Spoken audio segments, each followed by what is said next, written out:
Halo semuanya, selamat datang kembali di channel Alur Cerita ini. Sebelum kita mulai jangan lupa untuk tekan tombol like dan subscribe, agar kalian bisa selalu update cerita-cerita seru dan menarik di channel ini. Mari kita game on. Bab 321. Pada saat itu, terdengar ketukan di pintu dan suara Leng Xuang terdengar dari luar. Nyonya, masuklah.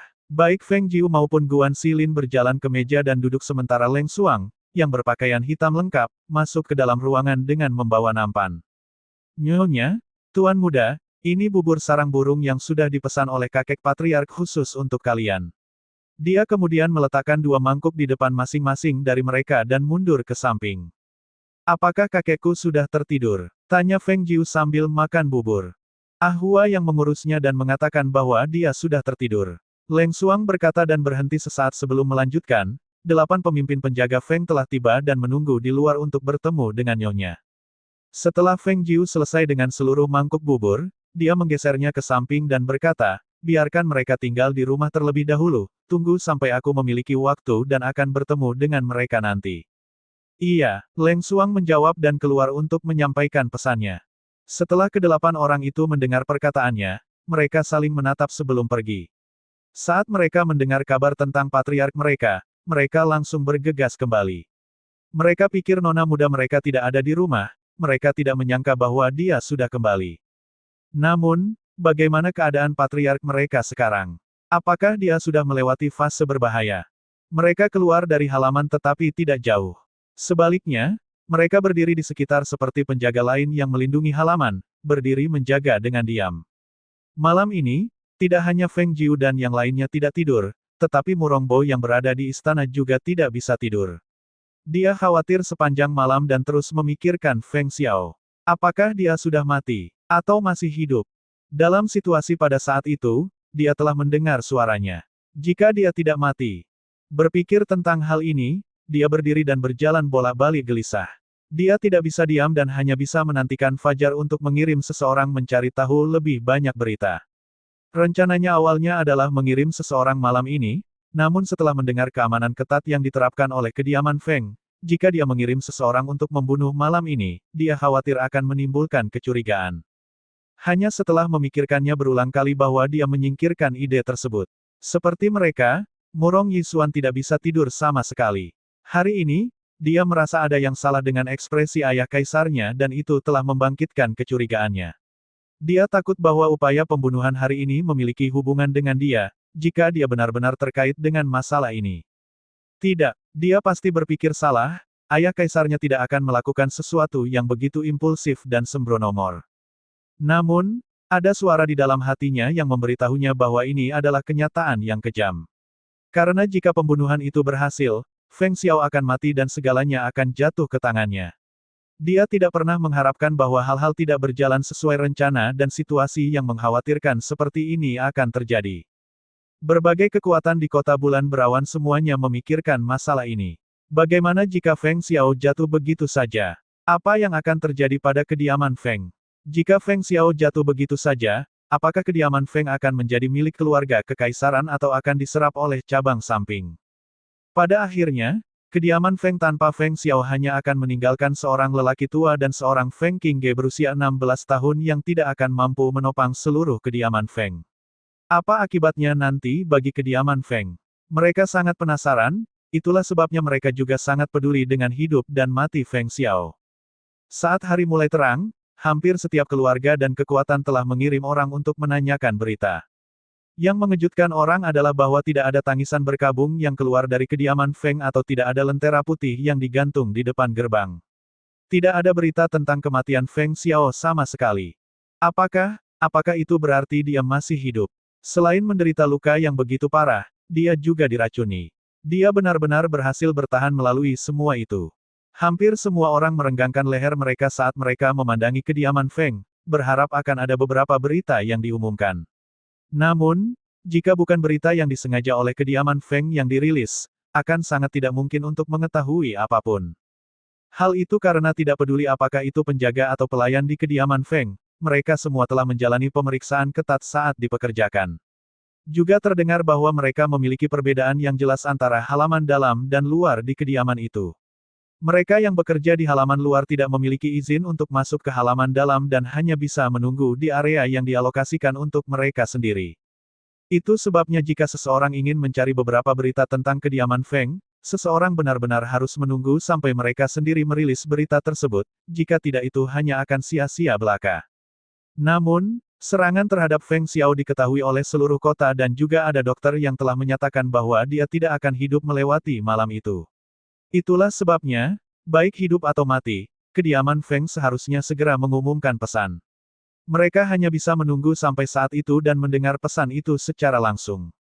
Pesan yang dinantikan itu baru dirilis pada siang hari. Apa? Feng Xiao tidak mati tapi jatuh ke dalam koma. Dia sekarang dalam keadaan koma. Itu tidak berbeda dengan kematian. Dia tidak mati, itu karena pasar gelap telah mengirimkan kepadanya beberapa obat penyelamat yang dapat mempertahankan hidupnya. Tapi racun telah menembus ke dalam organ-organ internalnya, selain itu, rusuknya patah dan 5 organ viskusnya telah rusak, itulah mengapa dia jatuh ke dalam koma, aku mendengar bahwa mungkin tidak ada kesempatan baginya untuk bangun. Ketika dia mendengar ini, seseorang bertanya, apakah ini nyata? Jika dia benar-benar koma, maka mungkin lebih baik untuk mati saja. Bukankah begitu? Bagaimanapun, dia adalah jenderal terkenal dan juga seorang kultivator bela diri yang terhormat. Namun sekarang, dia telah mencapai keadaan seperti itu. Mungkin memang lebih baik mati daripada hidup. Orang lain menghela napas dan menggelengkan kepala dengan penyesalan. Ah, jika Jenderal Feng benar-benar jatuh, maka aku khawatir bahwa satu-satunya hasil bagi kediaman Feng akan menjadi. Orang lain tertawa ketika mendengar ini dan berkata, apapun yang terjadi pada kediaman Feng juga tidak ada hubungannya dengan kita. Hal seperti ini sudah terjadi sejak zaman kuno. Aku kira begitu berita ini menyebar, seluruh kediaman Feng akan dalam kekacauan, terutama bagi cabang samping. Cabang samping kediaman Feng. Kediaman Feng ini awalnya berbeda dari keluarga lain. Mereka sudah lama berpisah, bahkan jika ada cabang samping, mereka seharusnya tidak bisa masuk sama sekali kan. Hahaha, sulit untuk dikatakan. Begitu Feng Xiao jatuh, hanya ada kakek tua Feng yang sudah tua dan nona muda mereka. Bukankah kalian tahu? Bukankah kakek tua itu pikun? Meskipun aku tidak pernah mendengar tentang episode apapun belakangan ini, namun tidak akan tahu kapan itu bisa terjadi lagi. Belum lagi bahwa nona muda mereka baru berusia 16 tahun dan dia tidak memiliki cukup pengalaman. Katakan padaku, bagaimana mungkin dia menopang seluruh kediaman Feng? Menurut pendapatku, masalah yang akan dialami oleh kediaman Feng sedang berkembang dan bisa meledak kapan saja. Oh, aku tidak setuju. Bukankah nona muda Feng itu telah mengambil alih keluarga? Dengan token komando Feng di tangannya, penjaga Feng hanya akan mendengarkan perintahnya. Katakan padaku, siapa yang akan berani mencari masalah dengan mereka? Tanpa kekuatan apapun, siapa yang akan mengikuti seorang gadis muda? Siapa yang tidak tahu bahwa di dunia ini, hanya yang kuat yang dihormati? Jika tidak ada kekuatan nyata, apakah bulu ayam bisa digunakan untuk membuat anak panah? Kamu benar-benar terlalu naif. Di sini, semua orang sedang membahas dengan antusias. Di istana, ketika Murongbo mendengar berita itu, dia merasa beban di hatinya berkurang. Dia duduk di tahta naga dan bertanya kepada penjaga bayangan, apakah ini benar-benar benar? Bahwa Feng Xiao telah koma. Ini adalah berita yang telah dikumpulkan oleh bawahan Anda. Apakah itu benar atau tidak, itu tidak bisa ditentukan karena kami tidak bisa mendekati kediaman Feng. Penjaga bayangan itu mengakhiri laporan dengan hormat. Murongbo berdiri dan mulai berjalan bola-balik di ruang utama. Setelah sebentar, dia berjalan keluar dan berkata, dua dokter itu harus mengikuti raja ini untuk sebuah perjalanan. Karena Feng Jiu tidak tidur sepanjang malam, dia membiarkan kakek Feng mengambil alih sementara dia kembali ke kamarnya untuk istirahat awal di pagi hari. Adapun berita yang dirilis, tentu saja itu adalah apa yang telah mereka diskusikan dan disepakati bersama. Setelah berita ini dirilis, apa yang akan terjadi selanjutnya? Pada saat ini, mereka tidak memiliki minat untuk memperhatikannya. Itulah sebabnya, setelah tengah hari berlalu, orang-orang yang berbondong-bondong ingin mengunjungi Feng Xiao dengan herbal di tangan datang bertubi-tubi dan mereka membiarkan semua itu ditangani oleh kakek Feng. Orang-orang itu kemungkinan besar mencoba mencari tahu lebih banyak tentang kondisi Feng Xiao sehingga kakek Feng pasti tidak akan membiarkan mereka semua bertemu dengannya. Namun, dia memperbolehkan kepala pelayan untuk membawa beberapa orang untuk mengunjungi Feng Xiao yang tidak sadar. Aduh, Kakek tua, jangan terlalu khawatir. Setidaknya Feng Xiao berhasil bertahan hidup, meskipun dia dalam keadaan koma, masih ada peluang dia akan bangun. Kepala keluarga dari satu keluarga berbicara dengan nada menyesal dan menghela napas lagi. Dia hanya bisa mencoba menghibur kakek tua dengan cara ini. Kepala keluarga lain menganggukkan kepalanya dan berkata, benar. Jika kita tidak memiliki dokter yang terampil di negara kita, kita selalu bisa mencari yang lebih terampil di negara lain. Biarkan saja orang lain, tapi jika Anda bisa menemukan dokter hantu dan dia merawat Jenderal Feng, kemungkinan dia akan bangun lebih tinggi. Pada saat ini, aku hanya bisa menyebarkan berita dan mencari dokter terkenal dari berbagai belahan dunia. Jika kita bisa menemukan dokter hantu, maka aku akan bisa tenang pikiran. Itu akan meredakan beban pikiranku, hanya saja, sekarang kita sedang dalam situasi sulit seperti ini, aduh. Dia menghela napas dan menggelengkan kepala dengan penuh putus asa, wajahnya penuh dengan kesedihan. Kakek tua, Kaisar telah tiba. Kepala pelayan melaporkan di pintu.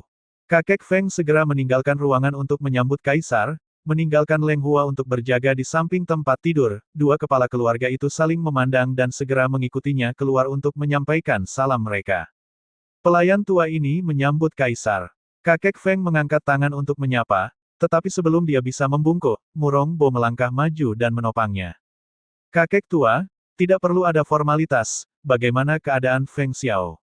Setelah ia menopang kakek Feng, ia segera bertanya dengan suara yang penuh kekhawatiran. Ekspresinya adalah seseorang yang benar-benar khawatir tentang bawahannya, penuh perhatian dan kepedulian. Kakek Feng menggelengkan kepala dengan mata yang memerah, dan dengan kesedihan yang besar, ia menjawab, untungnya, pasar gelap telah mengirimkan kita obat penyelamat. Tapi walaupun begitu, kita hanya berhasil mempertahankan hidupnya, dia tidak sadar sepanjang waktu, aku takut bahwa dia tidak akan pernah bangun. Berbicara sampai di sini, suaranya tercekat dan ia mengangkat lengan bajunya untuk menghapus air matanya. Jangan terlalu gelisah, kakek tua, raja ini telah membawa dua dokter terkenal di sini. Biarkan mereka melihat Jenderal Feng, mungkin mereka bisa membantu. Orang tua ini sangat berterima kasih. Dia menangkupkan kedua tangan dan setelah dua kepala keluarga memberikan hormat kepada Kaisar, dia mengundang mereka semua untuk masuk bersama-sama.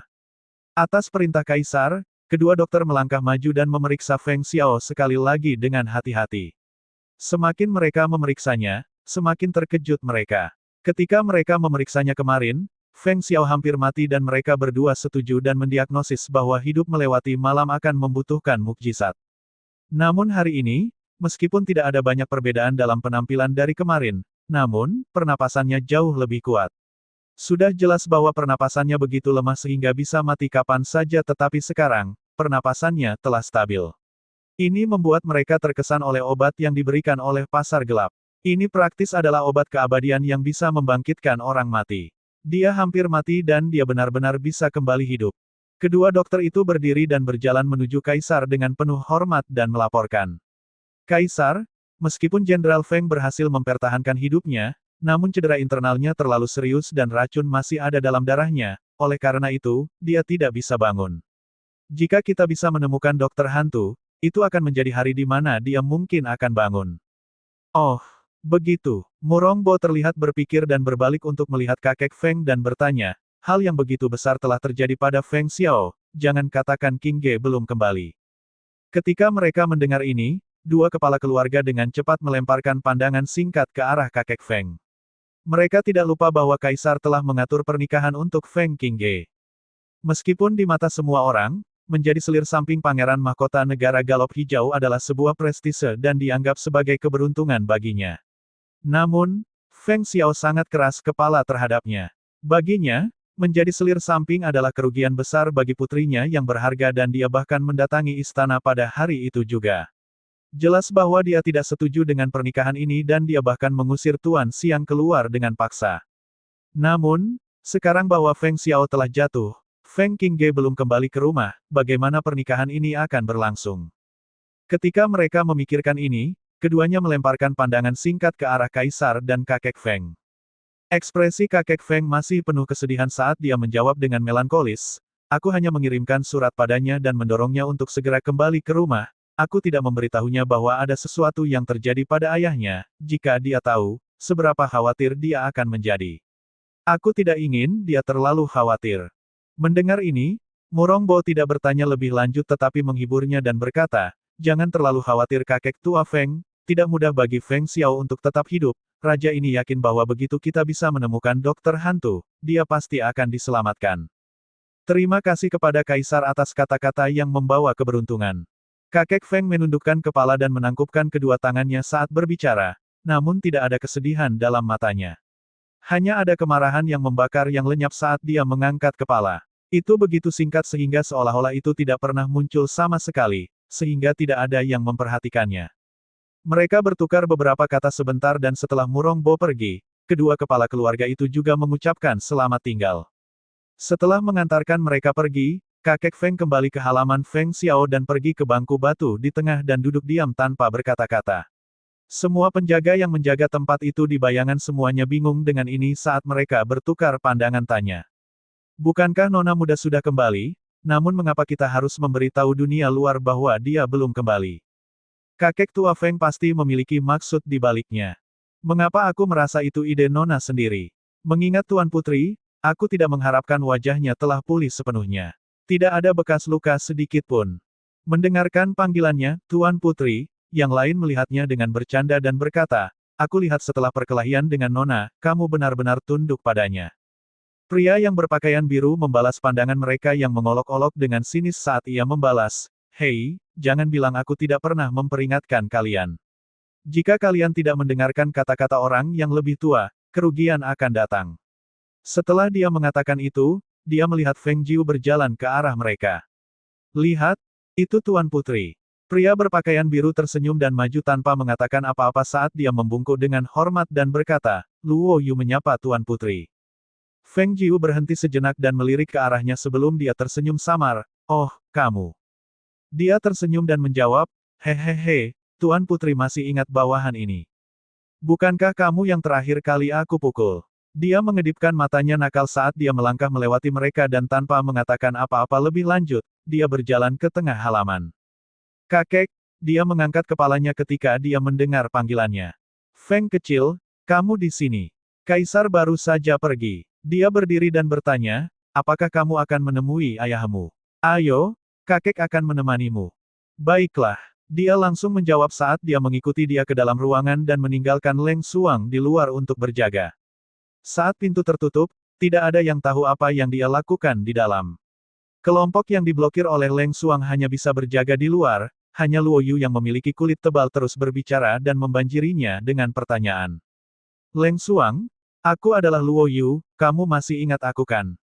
Dia memberinya senyuman paling memikatnya tapi dia hanya mendapatkan tatapan dingin darinya. Pergi keluar halaman untuk berjaga. Leng Xuang mengerutkan kening ketika dia melihat pria berjubah biru itu. Ketika dia mendengar ini, mata Luo Yu berkilau dengan emosi dan dia berkata, Tuan Putri tidak memerintahkanku untuk pergi keluar untuk berjaga. Dia melemparkan pandangan singkat ke pintu yang tertutup dan tersenyum lebar padanya. Tenang, kami semua berada di pihak yang sama. Kening Leng Xuang semakin berkerut saat dia melihatnya berjalan-jalan ke tengah halaman dan duduk di meja sambil menyeruput teh dan memakan kue-kue. Memikirkan kata-kata yang ditinggalkan oleh Tuan Putri sebelum dia pergi masuk, dia tidak menyuruhnya untuk keluar lagi dan membiarkan mereka mengawasi halaman tapi tidak membiarkan mereka mendekati ruangan. Ketika yang lain melihat situasi ini, mereka memandang Leng Xuang dengan pemikiran sebelum pandangan mereka berhenti di pintu. Mereka tetap diam dan mulai merenung. Di dalam ruangan, Feng Jiu ditemani oleh kakek Feng sementara Leng Hua berada di dekat tempat tidur dan Feng Xiao terbaring tak sadarkan diri di tempat tidur. Tuan Putri, Leng Hua membungkuk dengan hormat dan mundur ke samping. Feng Jiu duduk di samping tempat tidur dan memeriksa denyut nadi ayahnya. Dia mengambil jarum perak dari ruangnya dan segera membuka beberapa titik aku bocah tur yang sebelumnya telah dia segel. Dibutuhkan sekitar setengah batang dupa dan Feng Xiao yang awalnya tak sadarkan diri mulai bergeming dan perlahan membuka matanya. Ketika kakek Feng melihat ini, dia sangat gembira dan akhirnya dia merasakan gelombang besar kelegaan membasuhinya. Pagi ini, Feng kecil telah memberitahunya bahwa dia telah bangun tapi ketika dia datang, dia kembali tertidur lagi. Hal berikutnya yang dia lihat adalah dia menggunakan beberapa jarum perak untuk dengan mahir menusuk beberapa titik aku bocah tur dan membuatnya tak sadarkan diri. Dia tetap dalam keadaan ini sepanjang waktu sejak saat itu. Pada saat itu, Meskipun dia tidak secara langsung menyaksikan dia bangun, tetapi dia percaya pada kata-kata Feng Er dan juga mengikuti sesuai instruksinya. Sekarang, ketika dia melihat Feng Xiao yang tidak sadarkan diri bangun, kegembiraannya di dalam hatinya tidak dapat dikendalikan.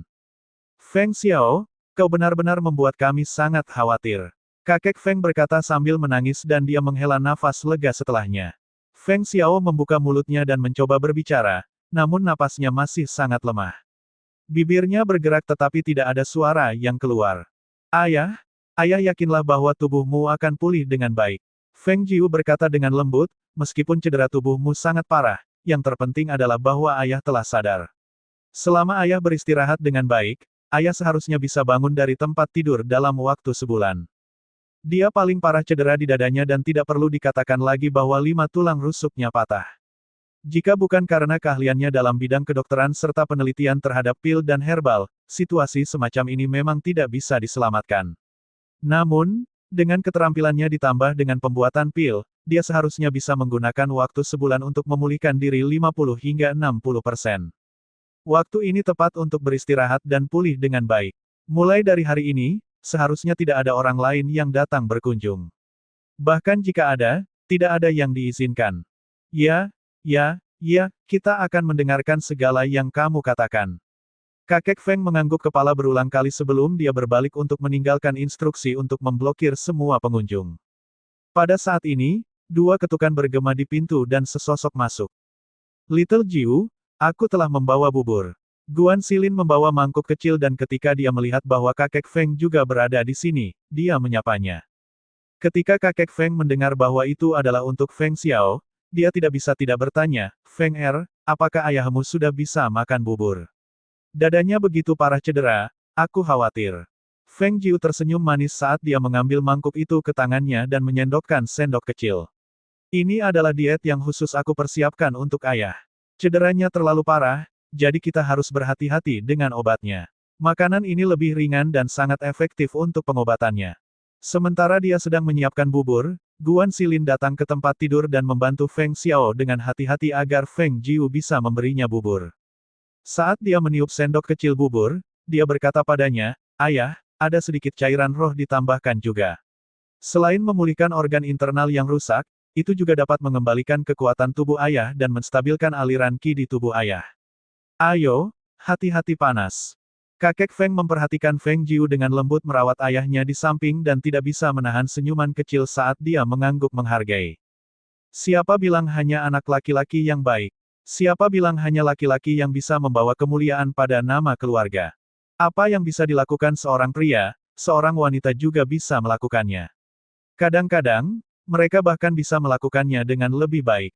Dalam garis keturunan keluarga Feng mereka, hanya ada Feng kecil. Anak ini telah tumbuh dewasa tanpa kekhawatiran apapun, tidak pernah menyusahkan orang tua.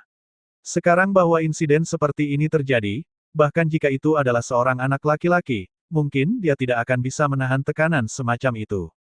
Namun, dia hanya seorang gadis yang baru berusia 16 tahun telah berani menghadapi badai dan menggunakan kerangka yang halus untuk mendukung seluruh kediaman Feng dan membuka jalan baru bagi mereka. Membayangkan ini, dia penuh dengan emosi. Dia bangga di satu sisi namun merasa tertekan di sisi lain. Ayah, tutup matamu dan istirahatlah dengan baik. Feng Jiu dengan lembut berkata dengan suara pelan dan setelah dia selesai dengan seluruh mangkuk bubur, Guan Xilin membantunya berbaring nyaman di tempat tidur. Meninggalkan Leng Hua di belakang untuk menjaga di samping tempat tidurnya, ketiganya keluar dari ruangan. Kakak, datanglah ke ruanganku untuk berbicara. Dia menatap kedua orang itu dan menunjuk ke pintu. Baiklah. Keduanya mengangguk kepala serentak. Feng Jiu melihat ke tengah halaman di mana Luo Yu dan yang lainnya berada dan berkata, kalian semua tinggal dan jaga halaman ini. Tanpa izinku, tidak ada yang diizinkan masuk ke dalam ruangan. Beberapa dari mereka saling memandang dan menjawab dengan serius, ya. Setelah memberikan instruksi kepada pengawal Feng, mereka berjalan menuju tempat tinggal Feng Jiu. Di sisi lain, di istana. Setelah kembali ke istana, Murongbo menatap 2 tetua yang berdiri di depannya dan bertanya, apa pendapat kalian? Apakah kalian pikir Feng Xiao benar-benar koma dan dalam keadaan vegetatif? Bukan karena dia penuh dengan kecurigaan, tetapi masalah ini sungguh tidak dapat dipercaya bahkan baginya. Pada awalnya, Dia pikir Feng Xiao akan mati tanpa pertanyaan, siapa yang akan menyangka bahwa pasar gelap akan memberinya obat penyelamat yang mempertahankan hidupnya. Mereka pikir dia akan bangun setelah hidupnya diselamatkan, namun ia malah menjadi vegetatif dan tidak bisa bangun dari komanya. Meskipun ini adalah hal baik bagi mereka, tetapi masih ada rasa tidak nyaman dan gelisah di hatinya. Kedua tetua itu saling pandang dan mulai merenung. Baru setelah beberapa saat mereka berbicara, Yang Mulia, Feng Xiao telah menerima pukulan dari masing-masing dari kami. Saat itu, masing-masing dari kami menggunakan hampir 70% kekuatan kami. Jika itu orang biasa, dia sudah mati sejak lama. Hanya Feng Xiao ini yang bisa bertahan sampai sekarang, tetapi kami percaya bahwa meskipun dia masih hidup, tidak ada bedanya dengan mati. Lagi pula, dua pukulan telapak tangan itu ditujukan ke 5 organ dalamnya, bahkan dewa pun tidak bisa menyelamatkannya. Mungkin dia hanya menunggu kata-kata persetujuan dari mereka untuk memberinya kedamaian pikiran. Pada titik ini, setelah mendengar kata-kata mereka, akhirnya ia melepaskan semua kekhawatiran yang ada di hatinya. Kaisar ini memikirkan hal yang sama. Dia mengangguk dan akhirnya tersenyum sambil berkata, 2 hari ini telah sulit bagi kalian berdua. Ini adalah berkah bagi kami untuk berbagi kekhawatiran Kaisar. Hanya saja, suara 2 orang tua itu sedikit ragu karena mereka memiliki ekspresi bahwa mereka punya sesuatu untuk dikatakan tetapi tidak tahu bagaimana mengatakannya. Melihat ini, Murongbo tertawa terbahak-bahak dan berkata, jika ada kata-kata untuk diucapkan, tolong katakan. Ketika mereka mendengar kata-katanya, keduanya tidak lagi ragu dan berkata langsung, begini, kami ingin memiliki kuda yang disebut si putih itu, kami bertanya-tanya apakah Kaisar bisa membantu kami menemukan solusinya. Kuda aneh itu pasti adalah binatang roh, tetapi mereka tidak dapat mengidentifikasi kelas dan garis keturunannya.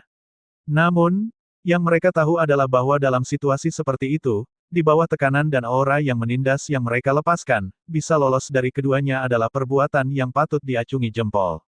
Mereka yakin bahwa kelasnya pasti tidak rendah.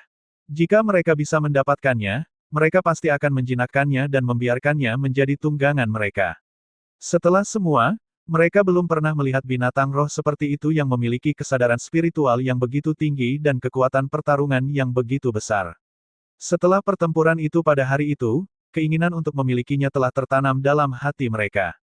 Ketika ia mendengar kata-kata kedua orang itu, Murongbo terkejut dan berseru, kalian ingin kuda itu. Dari apa yang aku dengar, kuda itu bernama si putih dibawa kembali oleh Feng Qingge ketika dia pergi keluar untuk mendapatkan pengalaman. Jika kalian ingin dia menyerahkannya, aku takut itu tidak mungkin. Dari pertempuran hari itu, ia juga bisa melihat bahwa kuda itu di luar dugaan.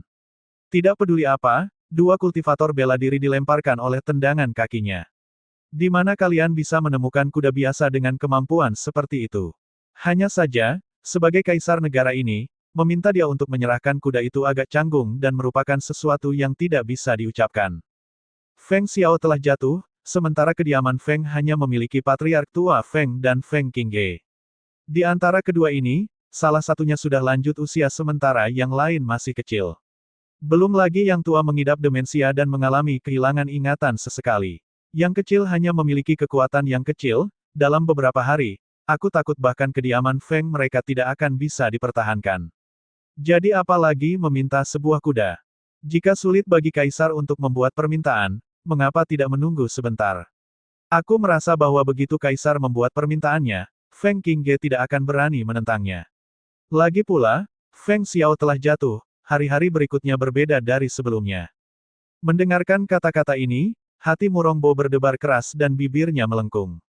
Baiklah, maka tunggulah sebentar. Ketika ada kesempatan yang cocok, Kaisar akan memberikan kuda itu kepada kalian berdua. Kami harus terlebih dahulu berterima kasih kepada Kaisar. Kedua orang itu merapatkan tangan mereka dan membungkuk, wajah mereka penuh dengan senyum.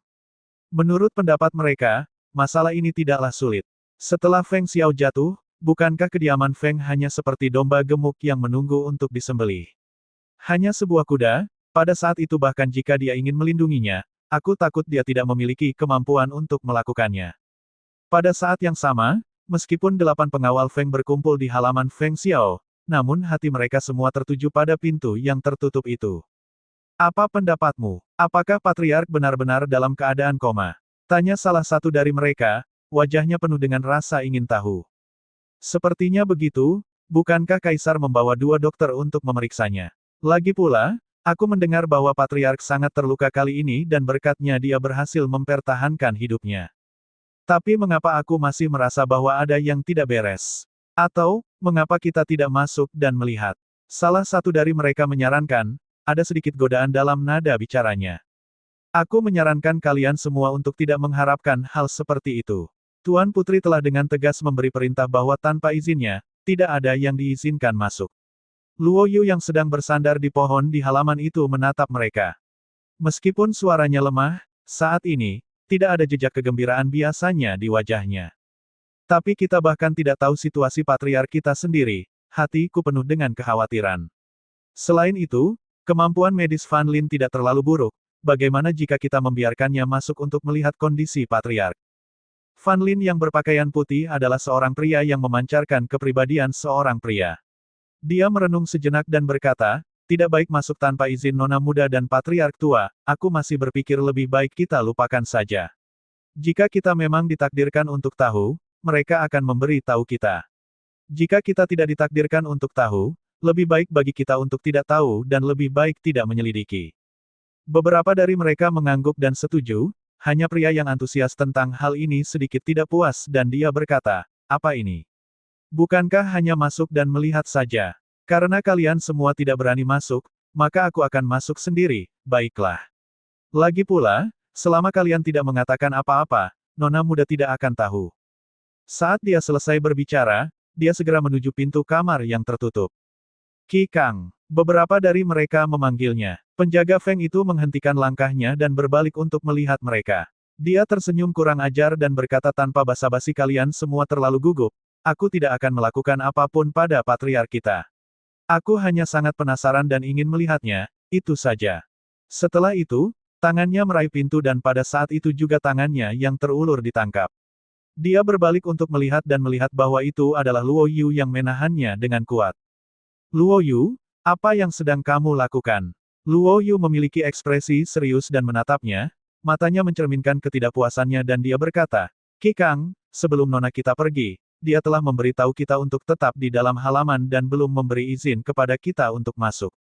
Pada saat itu, kamu juga setuju. Jangan menyulitkan kita. Melihat bahwa dia sangat serius, Qi Kang terkejut saat dia menarik tangannya dan segera mundur. Dia berbalik dan melihat dengan sekilas bahwa mereka semua memiliki ekspresi sama serius. Kemudian dia tersenyum minta maaf kepada mereka. Maaf, aku hanya penasaran, itu saja. Baiklah, aku tidak akan masuk. Dia tidak melihat ini sebagai hal yang serius. Hanya ketika dia melihat setiap dari mereka bereaksi seperti ini, dia merasa malu. Dia benar-benar tidak punya motif tersembunyi dan hanya penasaran. Dia hanya ingin mengetahui lebih lanjut tentang kondisi patriark, dia tidak berpikir bahwa momen kurang ajarnya akan membuat saudara-saudaranya dalam posisi sulit. Dia adalah yang termuda dari 8 tapi dia bukan orang yang tidak masuk akal. Jika itu kesalahannya, dia akan meminta maaf dan memperbaikinya. Beberapa dari mereka melihat ini dan bernafas lega. Sebenarnya, mereka tidak tahu bahwa Feng Jiu tidak hanya meninggalkan halaman ini untuk mereka jaga. Dia juga meninggalkan instruksi bagi para pengawal bayangan untuk menjaga perintah ini. Jika ada orang yang masuk tanpa izinnya, mereka akan dibunuh di tempat. Semua yang terjadi di halaman ini dilaporkan kembali kepadanya. Bahkan jika dia tidak berada di sini secara langsung, dia juga tahu dengan jelas apa yang terjadi. 2 hari kemudian, dia dengan sengaja buru-buru kembali dari luar. Kali ini, itu untuk semua orang di kota melihat sosoknya dan memberitahu semua orang bahwa dia sudah kembali. Di kota, begitu kabar kepulangannya mencapai telinganya, Murong Yisuan segera menuju ke kediaman Feng. Namun, dia tidak mengharapkan bahwa gerbang kediaman Feng memiliki lebih dari selusin orang yang menunggu di luar. Setelah mengungkapkan identitasnya dengan suara rendah, dia berhasil mendapatkan beberapa berita dan mengetahui bahwa mereka sebenarnya adalah cabang samping dari kediaman Feng. Melihat situasinya, dia tidak maju ke kediaman Feng. Sebaliknya, dia pergi ke kedai teh yang tidak jauh dari sana. Dia duduk di lantai 2 untuk minum teh sambil memperhatikan gerbang kediaman Feng. Patriark tua Feng, nona muda, cabang samping kediaman Feng kita berada di luar. Mereka mengatakan bahwa mereka ingin mengunjungi patriark kami. Kepala pelayan melaporkan situasi di luar dan menunggu perintah mereka. Cabang samping. Cabang samping mana? Patriark tua Feng mengerutkan kening dan bertanya. Itu cabang yang milik Tuan Tua kedua, bahkan Tuan Tua kedua ada di sini secara pribadi. Mendengar ini, Patriark tua Feng terbenam dalam pemikiran yang dalam. Dia memandang Feng Jiu yang belum bicara sambil terus menyampaikan instruksi kepada kepala pelayan, bawa mereka ke aula utama, aku akan pergi dan melihat. Baik, kepala pelayan berkata dan keluar. Feng Er, apa pendapatmu? Patriark tua Feng bertanya. Sepertinya mereka mendengar bahwa ayah telah jatuh dan mulai memiliki rencana terhadap kita. Dia memberikan senyum gemilang. Hari ini menandai awal saat serigala-serigala ini mulai bertindak. Akan ada lebih banyak yang datang. Kamu benar, orang-orang ini semua tidak tahu terima kasih. Aku akan pergi dan mengusir mereka semua. Patriark tua Feng berkata dan segera pergi dengan langkah panjang. Kakek, suaranya bergemuruh setelahnya. Patriark tua Feng menghentikan langkahnya dan berbalik untuk melihatnya. Feng Jiu berdiri dan berjalan ke arahnya. Dia berkata lembut kepadanya, biarkan saja padaku, lebih baik kakek tinggal di sini untuk menemani ayah. Kamu akan pergi sebagai gantinya. Dia terkejut dan khawatir bahwa dia mungkin tidak akan mampu mengatasinya. Hanya beberapa orang dari cabang samping, jangan bilang-bilang kakek terlalu khawatir sehingga aku tidak bisa mengatasinya. Dia tersenyum licik, sambil perlahan-lahan menarik lengan bajunya dan berjalan menuju aula utama. Saat itu, orang-orang yang menunggu di aula sudah tidak sabar lagi. Kami sudah menunggu begitu lama, mengapa tidak ada yang datang juga? Mereka benar-benar tidak menghargai kita sama sekali. Biar aku ceritakan, begitu Feng Xiao jatuh, bahkan keramahan dasar untuk menerima tamu sudah sepenuhnya terlupakan. Mendengar ketidakpuasan beberapa orang di aula, orang tua yang memegang tongkatnya sambil duduk dengan mata tertutup segera membuka matanya dan berteriak, diam. Semua orang langsung menjadi diam dan tidak ada yang berani bicara sampai suara kepala pelayan datang dari luar. Nona muda sudah di sini. Ketika mereka mendengar ini, semua orang di aula menatap sosok yang masuk dari luar. Mereka melihat seorang gadis yang halus berpakaian putih, tubuhnya ramping dan terlihat sangat rapuh. Langkahnya ringan saat dia berjalan dengan anggun. Setiap langkah yang dia ambil, rok putihnya berputar seperti bunga yang terbawa angin, sungguh mempesona. Saat mereka melihatnya, mereka melihat bahwa dia memiliki wajah yang menawan, dan kulitnya yang putih melengkapi fitur-fiturnya yang cantik. Jika seseorang hanya melihat sekali, itu adalah penampilan yang tak terlupakan. Mengingat statusnya sebagai wanita yang dianggap sebagai wanita tercantik nomor 1, penampilannya pasti luar biasa. Namun, tidak peduli seberapa besar gosipnya, melihatnya langsung adalah hal yang berbeda sama sekali. Mereka merasa bahwa dia memiliki daya tarik dan disposisi yang tidak kalah menarik dari penampilannya. Melihatnya, pikiran semua orang memiliki pemikiran, cobalah bayangkan gadis yang rapuh dan lemah ini, bagaimana dia bisa mengemban seluruh beban keluarga Feng. Ketika mereka memikirkannya, semakin mereka meyakini di dalam hati mereka bahwa keputusan untuk datang ke sini hari ini adalah benar. King Ge menyapa paman besar kedua dan paman-paman lainnya. Setelah memberi hormat kepada orang tua itu dan beberapa pria parubaya, dia kemudian pergi ke tempat utama untuk duduk. Mengapa kamu yang datang bukannya kakekmu? Di mana kakekmu? Orang tua itu bertanya dengan suara rendah tanpa menyembunyikan rasa ketidakpuasannya. Ada banyak hal yang harus ditangani beberapa hari terakhir ini, dan kakek terlalu sibuk sehingga dia mengabaikan kesehatannya dan tubuhnya tidak bisa menahannya. Dia sekarang sedang istirahat. Suaranya lembut dan cara bicaranya santai, terdengar seperti seorang wanita bangsawan muda yang tidak tahu apa-apa tentang dunia. Pada saat ini, dia memberikan kesan bahwa dia adalah seorang wanita lemah lembut yang tidak berbahaya. Ketika dia mendengar penjelasannya, orang tua itu meliriknya dan berkata dengan suara dalam, kami telah mendengar tentang insiden ayahmu. Kami telah datang khusus, bagaimanapun juga, kita semua memiliki darah yang sama mengalir dalam pembuluh darah kita. Kami adalah keluarga, karena sebuah kejadian besar telah terjadi di kediaman Feng, kita tidak bisa hanya berdiri di samping dan menonton dengan tangan terlipat. Benar, Feng Xiao telah jatuh, lihatlah, bahkan cara kamu benar-benar kurang. Itu menunjukkan bahwa perlu ada seorang kepala yang mampu, kata lelaki parubaya yang duduk di samping dengan suara tenang sambil menatap Feng Jiu dengan pandangan menyalahkan. Dan beberapa pemuda berdiri di sana tersesat dalam lamunan mereka sendiri. Mereka berpikir bahwa jika mereka bisa masuk ke kediaman Feng, maka mereka bisa lebih dekat dengan sepupu kecil mereka ini. Dia memiliki pengawal Feng di belakangnya dan jika orang dari cabang mereka bisa mendapatkannya, mereka benar-benar bisa meroket ke langit.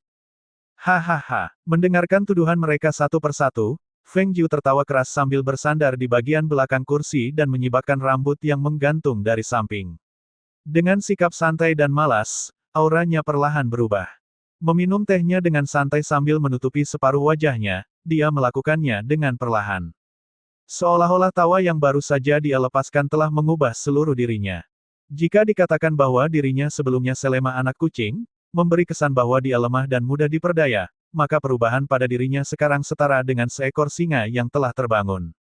Saat mencabut cakarnya yang tajam, dia memperlihatkan suasana yang intens dan berbahaya. Perubahan menindas yang tiba-tiba ini tidak bisa tidak membuat mereka merasa ada lapisan dingin di punggung mereka, yang menembus tulang mereka, membuat mereka merasa gelisah dan tidak bisa diam. Kenapa kamu tertawa? Karena tawanya mengirimkan rasa dingin di tulang belakangnya, seorang lelaki parubaya terkejut olehnya. Feng Jiu mengangkat pandangannya dan matanya yang dingin pada mereka, dengan bibirnya sedikit terangkat, dia berkata, tentu saja aku tertawa karena kebodohan kalian sendiri. Kalian benar-benar terlalu melebih-lebihkan kemampuan diri kalian sendiri. Saat kata-katanya keluar, semua orang merasa terhina dan marah. Lelaki tua itu memukul tongkatnya ke tanah dan berteriak dengan marah, tidak masuk akal. Bagaimana kau berani begitu kasar kepada para orang tua? Kau terlalu sombong. Pergi dan panggil kakekmu keluar. Aku ingin bertanya kepadanya bagaimana cara dia mengajari generasi muda mereka. Bagaimana bisa seorang junior berbicara dengan cara yang begitu tidak masuk akal? Feng Jiu menatap wajah itu yang tidak bisa menyembunyikan keserakahannya tetapi dia masih mencoba menunjukkan bahwa dia memiliki rasa keadilan. Dia hanya merasa itu sangat tidak menyenangkan. Jari-jari jemari putih dan rampingnya mengetuk meja saat dia melihat mereka yang memiliki ekspresi marah tetapi hati mereka merencanakan segala cara dan upaya untuk mengambil alih kediaman Feng mereka. Saat dia memikirkan ini, bibirnya melengkung ke atas dengan gembira dan kilatan aneh melintas di matanya. Hanya suaranya yang malas yang memiliki sedikit kekakuan yang berbunyi dengan santai. Sejak kalian mengatakan bahwa kalian ingin membantu kami menanggung beban kediaman Feng, maka itu berarti bahwa kalian setidaknya memiliki sedikit kemampuan. Kalau tidak, mari kita bahkan tidak membicarakan kakekku yang pasti akan menolak untuk menyerahkan tanda otoritas kepada kalian, bahkan aku tidak akan setuju dengan hal seperti itu, apalagi pengawal Feng. Namun, suara Feng Jiu terputus saat dia memberi mereka senyuman bermakna. Ketika mereka mendengar kata-katanya, wajah mereka semua berseri-seri saat mereka menatapnya dengan pandangan penuh harapan dan dengan cepat bertanya dengan penuh semangat, namun, apa? Melihat betapa cemas dan bersemangatnya mereka, bibir Feng Jiu membentuk senyuman. Namun, jika kalian bisa mengalahkanku, aku akan menyerahkan tanda otoritasnya. Ketika mereka mendengar ini, semua orang tercengang dan tidak bisa menahan tawa. Salah satu pria parubaya tertawa bahak sambil berkata dengan niat mengejek yang tak terselubung, kamu. Apakah kamu bercanda? Jangan kamu menyebut diriku, tapi bahkan siapapun di antara generasi muda ini lebih kuat darimu. Benarkah? Dia terkekeh sambil mengangkat alis, terlihat seperti kelinci kecil yang tidak berbahaya. Ada area pelatihan di Manor, kenapa kita tidak pergi saja? Ketika dia mengusulkan ini, semua orang di aula langsung menyetujuinya. Oleh karena itu, mereka mengikuti dan berjalan di tempat latihan yang paling dekat dengan gunung di belakang. Sepanjang jalan, hanya alis lelaki tua itu yang sedikit berkerut, dan melihatnya di bawah ketika dia mencoba mengeksplorasi niatnya. Namun, sayangnya, wanita di depannya hanya menunjukkan apa yang dia inginkan dan pada saat ini, itu adalah penampilan yang tidak berbahaya dan menyulitkan siapapun untuk membaca lebih jauh. Orang-orang di kediaman juga telah mendengar tentang masalah ini dan semua orang membicarakannya. Namun, sebagai anggota keluarga Feng, mereka memiliki peraturan yang sangat ketat dan oleh karena itu meskipun mereka berada di kediaman tersebut untuk berdiskusi, mereka tidak akan menyebarkan apapun. Karena mereka mengetahui masalah ini, hal itu menarik perhatian banyak orang dan mereka mengikuti dari belakang untuk melihatnya. Setelah mendengar masalah ini, kedelapan pemimpin penjaga Feng terkejut, apa? Hanya nona muda, dia bersaing melawan mereka. Sejauh yang aku tahu, memang ada beberapa talenta di cabang sampingan. Ada seseorang yang baru masuk dalam jajaran kultivator Dao bela diri bulan lalu, jika nona muda bertarung melawan dia, itu hanya berarti menyerah otoritas token ke tangan mereka. Nona muda seharusnya tidak menjadi orang seperti ini, Karena dia yang mengusulkan hal ini, dia pasti memiliki sarana dan kepercayaan diri untuk memenangkannya. Ah, bagaimana mungkin? Hanya berdasarkan kekuatannya. Berhentilah bercanda. Seseorang memperlihatkan tangannya dengan bercanda, di wajahnya tertulis kata, luar biasa. Hanya Luo Yu yang matanya berbinar setelah mendengar berita itu, dan dengan satu tangan tergantung di bahu Fan Lin, dia berkata dengan semangat, ayo, ayo, ayo. Cepat, ayo pergi dan lihat bagaimana nona muda kita mengajarkan orang-orang bodoh yang tolol ini dan mengembalikannya ke tempatnya. Seperti yang sudah kukatakan kamu, karena kalian belum pernah bertukar pukulan dengannya sebelumnya, yang bisa kukatakan hanyalah bertemu dengannya hanya akan menimbulkan kesialan. Banyak dari kalian yang tidak percaya keterampilannya. Jarang sekali kita memiliki kesempatan untuk melihatnya, ayolah, kita tidak boleh melewatkannya. Begitu dia selesai berbicara, dia menyeret Fan Lin menuju tempat latihan. Yang lain melihat itu dan ragu-ragu sejenak sebelum mengikuti dari belakang dan menuju tempat latihan. Para penjaga bayangan yang menjaga halaman merasa tertahan di dada mereka. Mereka sangat ingin mengikuti dan melihat-lihat. Sayangnya, mereka harus tinggal dan berjaga di halaman ini dan tidak bisa pergi. Ketika berita ini sampai ke telinga Patriark Tua Feng yang berada di kamar Feng Xiao, dia tidak mengatakan apapun. Dia sangat jelas tentang Feng kecil, jika dia tidak memiliki kepercayaan diri, dia tidak akan melakukan ini. Dia menduga ini adalah metodenya, membunuh ayam untuk menakuti monyet. Orang-orang dari cabang samping juga terlalu banyak. Mereka hanya meminta pelajaran, mereka benar-benar tahu bagaimana memilih waktu yang tepat. Benar-benar mengecewakan. Awalnya, dia masih menyimpan beberapa pemikiran untuk meminta Leng Hua menyampaikan pesan kepadanya dan meminta persetujuan lunak terhadap mereka. Namun setelah mendengarnya, dia memutuskan untuk tidak melakukannya. Jika tidak ada pelajaran yang berlumuran darah, orang-orang ini tidak akan pernah menyerah dan tidak akan ada rasa takut. Biarkan saja dia melakukan apa yang dia inginkan. Di tempat latihan, cukup banyak penjaga yang mengelilingi arena untuk menyaksikan, namun pelayan membubarkan mereka. Mereka semua berpencar dan pada akhirnya, hanya ada 10 orang dari cabang samping, beberapa pemimpin penjaga Feng serta Leng Suang dan pelayan berkumpul. Sepupu, ayahku bilang akulah yang mewakili, jangan sampai ada yang bilang aku menindas yang lemah. Seorang pria muda melangkah maju ketika alisnya terangkat dengan arogan. Namun, Feng Jiu hanya meliriknya dan menggelengkan kepalanya, kamu tidak bisa dijadikan contoh untuk menghukum orang lain. Saat dia mendengar ini, wajah pemuda itu menjadi gelap. Dia tidak bisa. Bagian mana dirinya yang tidak bisa? Cara bicara sepupu sungguh tidak pantas. Kita bahkan belum mencobanya, bagaimana kamu yakin aku tidak bisa? Dia mengutarakan dengan nada ambigu saat dia meliriknya sambil memandangnya dari ujung kepala sampai ujung kaki. Ketika mereka melihat reaksinya, meskipun Feng Jiu tidak mengatakan apa-apa, namun ekspresi Luo Yu dan yang lainnya yang berada tidak jauh dari sana langsung menjadi gelap, menatap mereka menjadi dingin dan mereka menatap pria itu dengan kilatan berbahaya di mata mereka. Terutama bagi Luo Yu, yang tangannya terkepal erat, bahkan suara gemeretak buku jari pun bisa terdengar. Untuk benar-benar menyimpan pikiran tidak senonoh tentang Nona. Dia pasti akan menandai anak ini. Ketika Feng Jiu melihat tatapannya tertuju padanya, dia tampak seolah-olah tidak mengerti maksudnya. Dia hanya mengangkat alisnya dan melirik ke arahnya saat bibirnya membentuk senyuman berbahaya. Yah, karena kamu ingin mencoba, cobalah. Aku hanya berharap kamu tidak menyesali pilihanmu ini. Orang tua dan beberapa pria parubaya yang berdiri di dekatnya mendengar ini dan mereka merasa sedikit bingung. Dia jelas tidak memiliki kekuatan, tapi dari mana rasa percaya diri yang tidak berdasar ini berasal? Salah satu pria parubaya melihat hal ini dan baru saja hendak membuka mulut untuk meminta anak kembali. Namun siapa yang tahu, anak sudah mengambil langkah maju yang besar. Ayo, baiklah kalau begitu, aku akan membiarkanmu mencoba kekuatanku. Dengan senyum cabul di wajahnya, dia sudah berdiri dalam posisi siap bertempur, menunggunya dalam posisi provokatif. Feng Jiu dengan santai mengambil pedang dari rak senjata di sisi tempat latihan, jari-jarinya menelusuri ujung pedang dan dia berhenti sejenak tidak tahu apa yang dia pikirkan, dia hanya menguatkan kepalanya sambil tersenyum, muncul di sudut siku-siku. Akhirnya, dia mengambil sebuah tiang kayu yang panjangnya sekitar 1,5 meter. Kamu tidak akan mengambil senjata. Dia mengangkat kelopak mata dan menatap pemuda yang berdiri di seberangnya. Pemuda ini diduga adalah sepupu dari pihak ayah, namun mereka terpaut satu generasi dan tidak dekat sama sekali. Hahaha, Melawanmu, tanganku saja sudah cukup untuk menghadapimu.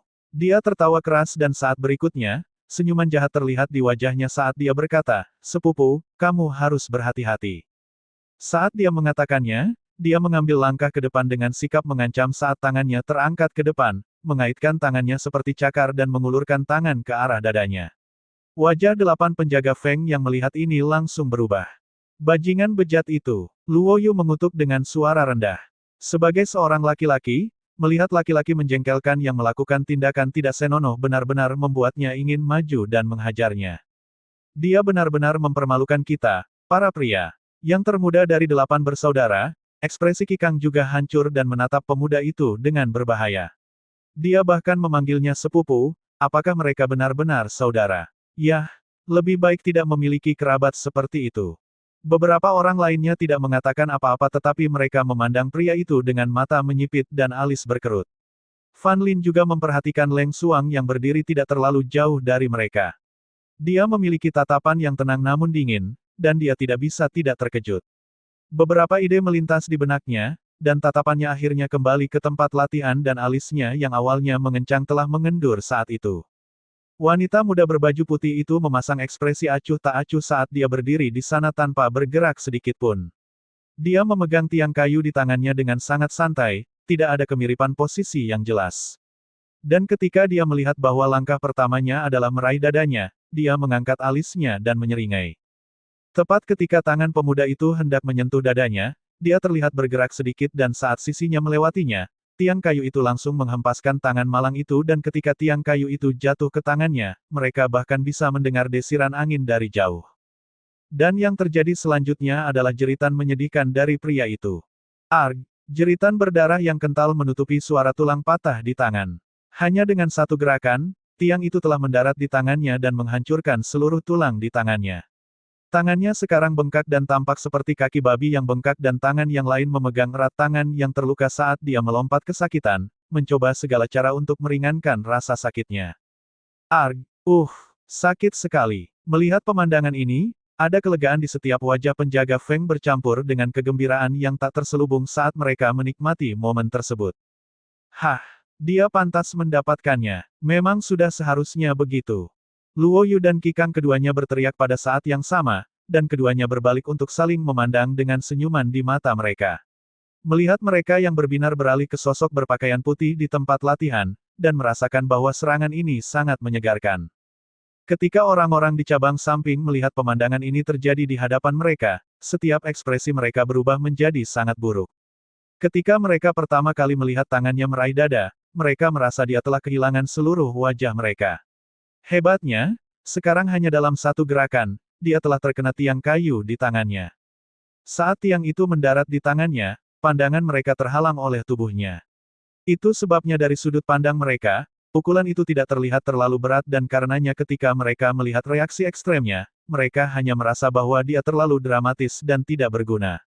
Dia telah benar-benar melemparkan seluruh wajah mereka ke tanah di depan para penjaga Feng dan Feng Qingge. Namun, pada saat itulah tiang kayu di tangan Feng Jiu tersapu lagi dan mendarat di tulang aslinya. Ketika tiba-tiba menusuk telinga lainnya, dan ketika mereka melihat bahwa dia akan jatuh ke tanah, mereka hanya bisa melihat kilatan dan tiang kayu yang menghantamnya di udara. Serangkaian gelombang lainnya menggemuruh dan dengan keras, mendarat tepat di antara kedua kakinya. Ah, ampun, astaga, hampir pada saat yang bersamaan, suara-suara berbeda keluar dari sekeliling. Semua pria yang melihat ini secara tidak sadar menjepit kaki mereka erat-erat, kedua mata terbuka lebar karena ngeri ketika hawa dingin menusuk hati mereka dengan rasa takut. Gerakannya terlalu brutal, sungguh menyakitkan melihatnya. Luo Yu menjepit kakinya erat-erat dan tiba-tiba merasa bahwa nonanya benar-benar telah melepaskannya dengan lunak untuk terakhir kalinya. Setidaknya, dia hanya memukuli wajah tampannya dan menyelamatkan jimat laki-lakinya. Kikang menelan ludah dan dengan wajah pucat, dia berseru, "Ini." Gerakan nona muda ini benar-benar mematikan.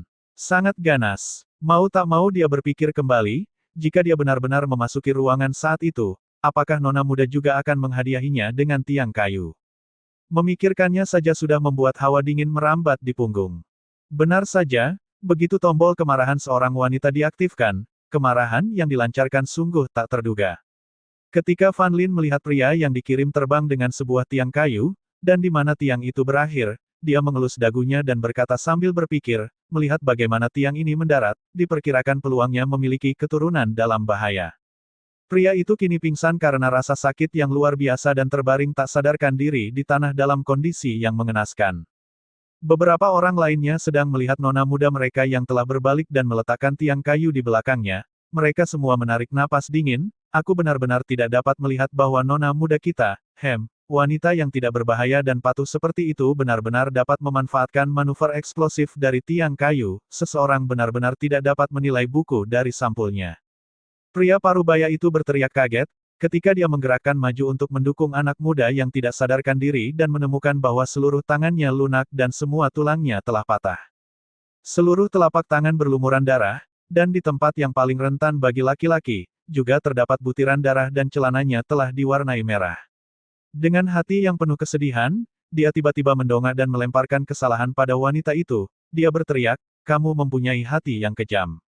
Tanpa mempedulikan hubungan kekeluargaan, kamu benar-benar menyerang dengan sangat keras. Kamu hanya ingin menghancurkan dia." Feng Jiu mengangkat kening dan mencibir, dan dengan nada mengejek, dia berkata, "Ikatan kekeluargaan. Kamu berani berbicara kepadaku tentang ikatan kekeluargaan. Apakah kamu benar-benar berpikir bahwa begitu ayahku jatuh, kediaman Fengku mudah diintimidasi? Ingin mengambil alih keluarga Fengku? Kamu benar-benar berpikir bahwa kamu layak?" Mendengar kata-kata tersebut, warna pada wajah cabang samping berubah dan berganti-ganti. Melihat bagaimana dia tidak lagi menyembunyikan apapun dan kata-katanya tajam dan acuh tak acuh, pada saat inilah mereka akhirnya menyadari bahwa dia telah mempermainkan mereka sejak awal. Dia tidak pernah berniat membiarkan mereka masuk ke keluarga Feng. Dia tidak pernah berniat membiarkan mereka mengambil alih kediaman Feng. Dia sengaja mempermalukan mereka. Feng Qingge yang sangat bagus. Bagus. Bagus sekali. Pria parubaya itu gelisah dan marah sampai-sampai dia menggertakkan gigi dan menyerahkan pemuda yang terluka kepada orang di belakangnya. Dengan langkah besar, dia dengan marah memarahinya, "Hari ini, izinkan aku mendisiplinmu dengan baik atas nama Feng Xiao." Ketika mereka melihat pria parubaya itu berjalan ke berputar, wajah 8 pengawal Feng langsung berubah. Itu adalah pria dari cabang samping yang baru saja mencapai peringkat sebagai kultivator bela diri bulan lalu. Tidak peduli seberapa menakjubkan nona mudanya, kelebihannya adalah kecerdasan dan ketangkasannya. Aku khawatir jika dia bertemu langsung dengannya, dia akan menderita. Ayo maju untuk membantu. Berani bertindak begitu berani di kediaman Feng. Berani menindas nona muda di tempat kita. Hanya mencari kematian. Ya, apakah kita hanya dianggap hiasan? Ayo pergi. Beberapa dari mereka berteriak dan saat mereka hendak maju, Leng Xuang datang dan menghalangi jalan mereka. "Jangan menambah masalah lagi untuk nyonya." Suara dingin Leng Xuang ditambah dengan ekspresi acuh tak acuh menjadikannya tampak seperti wanita cantik sedingin es. Dengan siluet langsingnya dan jubah hitam yang pas menambahkan sentuhan dingin dan tanpa kelembutan seorang wanita, dia terlihat sangat dingin. Dia telah mencapai peringkat seorang kultivator bela diri, bisakah Nona mengatasinya? Setelah kata-kata itu keluar dari mulutnya, Luo Yu terdiam saat sebuah pikiran tak terduga terlintas di benaknya. Leng Xuang telah lama berada di sisi Nona dan memiliki pemahaman dasar tentang Nona. Jika Nona tidak bisa mengatasinya, dia akan menjadi orang pertama yang keluar, tapi sekarang dia datang untuk menghentikan mereka, itu hanya berarti kekuatan Nona cukup tinggi untuk mampu menghadapi pria parubaya yang telah mencapai pangkat seorang kultivator bela diri. Brengsek, apakah ini mungkin? Memikirkan hal ini, dia tidak bisa menahan diri untuk tidak menarik napas dingin saat melewatinya yang ingin tahu beralih ke sosok berpakaian putih. Mereka pada saat itu melihatnya berpakaian merah, itu sangat mempesona. Itu memiliki semacam daya tarik dan mencerminkan suasana arogansi dan pada saat yang sama, itu memancarkan kepercayaan diri dan pancaran kemuliaan dirinya. Sekarang dia berpakaian putih, kesan pertama yang diberikannya adalah temperamen yang lembut dan patuh, seperti domba lemah lembut yang tidak berbahaya. Namun, ini hanya ilusi yang diberikannya, atau pemuda itu tidak akan berada dalam keadaan yang menyedihkan saat ini. Memikirkan kejadian terakhirnya, beberapa orang bergidik ketika mereka menelan ludah dan tanpa sadar mengatupkan mulut mereka. Khawatir tentang dia. Mungkin mereka hanya khawatir, dan kekhawatiran yang sia-sia. Adapun Feng Jiu yang berdiri dengan tiang kayu di belakang punggungnya, Ketika dia melihat pria parubaya itu mendekatinya dengan pukulan telapak tangan mengarah ke wajahnya, dia mengangkat kening dan membuang tiang kayu itu. Dia menggunakan tangan kosongnya dan langsung menyerang sambil mengikat pergelangan tangan dengan kecepatan yang aneh. Di bawah, kakinya dengan cepat bergerak sambil melesat dalam sekejap dan pergelangan tangan yang tertekuk dipelintir dengan cekatan dan terdengar suara kaca yang keras. Tangan yang lain menggenggam bahunya dan menarik seluruh lengannya saat serangkaian suara retakan tulang terdengar secara berurutan. Aarg! Tidak ada peringatan tiba-tiba ketika gelombang rasa sakit yang menyiksa tiba-tiba menyerangnya dan pria parubaya itu berteriak dengan mengantuk. Namun, dia lebih terkejut dan ngeri lebih dari apapun. Di tengahnya mengeluarkan darahnya yang mengental, di sekelilingnya terdengar suara orang-orang yang menarik napas. Kerumunan itu melebarkan mata mereka dan melihat pemandangan yang terbentang di hadapan mereka dengan tidak percaya. Jika mereka tidak menyaksikan ini dengan mata kepala mereka sendiri, mereka tidak akan pernah percaya bahwa seorang kultivator bela diri akan benar-benar akan dikalahkan dalam sekali gerakan. Aarg! Pria parubaya itu ditendang di bagian belakang lututnya, kakinya ditekankan ke lututnya, tubuhnya didorong ke depan dan lengan yang tertekuk dipelintir dan ditekan dengan kuat di belakang punggung. Rasa sakitnya begitu hebat hingga lapisan keringat dingin menutupi wajahnya. Dia berusaha berjuang untuk berdiri tetapi usahanya sia-sia. Orang-orang dari cabang samping tercengang. 8 penjaga Feng juga tercengang. Ini terlalu menyimpang. Dengan keahlian dan kekuatan seperti itu, siapa yang berani mengatakan bahwa dia tidak dapat mendukung seluruh kediaman Feng? Siapa yang masih berani membantu menjalankan kediaman Feng? Hati semua orang di sekitar mereka bergetar. Hati orang-orang dari cabang samping ngeri dan ketakutan. Mereka tidak pernah membayangkan bahwa Feng Qingge memiliki keterampilan aneh seperti itu. Dia bahkan bisa menaklukkan seorang kultivator bela diri hanya dengan satu gerakan. Dengan kekuatan seperti itu, jika mereka masih mengucapkan kata-kata yang mereka ucapkan sebelumnya, itu hanya meninggalkan kemampuan kosong mereka. Di sisi lain, hati para penjaga Feng gemetar karena kegembiraan, mereka gembira karena dia memiliki keterampilan seperti itu. Dalam pandangan mereka, hanya orang dengan bakat luar biasa yang layak menjadi tuan mereka. Di antara semua orang yang hadir, lelaki tua dari cabang samping itulah yang paling menderita guncangan. Dia memandangnya dengan ngeri, mungkin orang lain tidak bisa melihatnya tetapi dia telah melihat semuanya dengan jelas. Dia bisa dengan mudah mengambil nyawanya pada saat itu, tetapi dia tidak melakukannya dan dia hanya memelintir lengan dan menahannya. Dia sudah menunjukkan belas kasihan kepada mereka. Dia segera berpikir bahwa jika mereka tidak memiliki nama keluarga yang sama, menyerbu ke dalam kediaman Feng dengan paksa dan mencoba merebut kekuasaan, aku khawatir mereka semua akan dikuburkan di sini hari ini juga. Ketika dia memikirkan hal ini, rasa takut memenuhi hatinya dan seluruh punggungnya basah oleh keringat dingin. Saat dia sibuk meraba-raba tongkat di tangannya untuk memastikan dia tidak terpeleset, tangannya meraih pria lain yang juga sedang terpaku. Dia segera memerintah, cepat, cepat bawa dia kembali. Ayo, ayo pergi. Namun, saat ini, tidak ada yang berani melangkah maju lagi. Mereka semua berdiri di sana tertegun ketika mereka memandang dengan cemas pada wanita tak lugu yang berdiri di depan mereka. Biarkan aku pergi. Biarkan aku pergi. Lelaki parubaya yang ditahan itu berjuang dan berteriak dengan gila. Pada saat berikutnya, dia melihatnya menghantam tangan kanannya ke punggungnya saat dia mengeluarkan raungan yang teredam, dia roboh pingsan di tanah. Tatapan Feng Jiu yang dingin dan acuh tak acuh menyapu semua orang di cabang samping sebelum dia berkata dengan nada peringatan, ini adalah yang pertama dan terakhir. Sebagai keturunan keluarga Feng, kamu harus bertindak seperti itu. Jika hal seperti ini terjadi lagi, aku tidak keberatan menghapus cabang sampingmu sepenuhnya dari keluarga Feng. Mendengar peringatan kerasnya, orang-orang dari cabang samping merasa hati mereka hampir melonjak, karena tekad yang tak tergoyahkan telah tertanam di dalam hati mereka. Tidak ada yang meragukan perkataannya karena dari gerak-geriknya terlihat bahwa dia jelas bukan orang yang sentimental terhadap ikatan kekeluargaan. Jika ada aktu berikutnya, mereka percaya bahwa dia pasti akan melakukan apa yang dia katakan hari ini dan membuat cabang di sekitarnya menghilang. Orang tua itu menarik napas dalam-dalam sambil mencoba menekan rasa takutnya di dalam hatinya. Saya mengerti, saya akan mengelola orang-orang di cabang sampingan dengan baik. Hal seperti itu tidak akan pernah terjadi lagi. Setelah mendengar penegasannya, bibir Feng Jiu melengkung. Dia berkata, pelayan, suruh mereka keluar. Ya, Pelayan itu menjawab dengan hormat dan berjalan di depan cabang samping sebelum dia memimpin mereka keluar.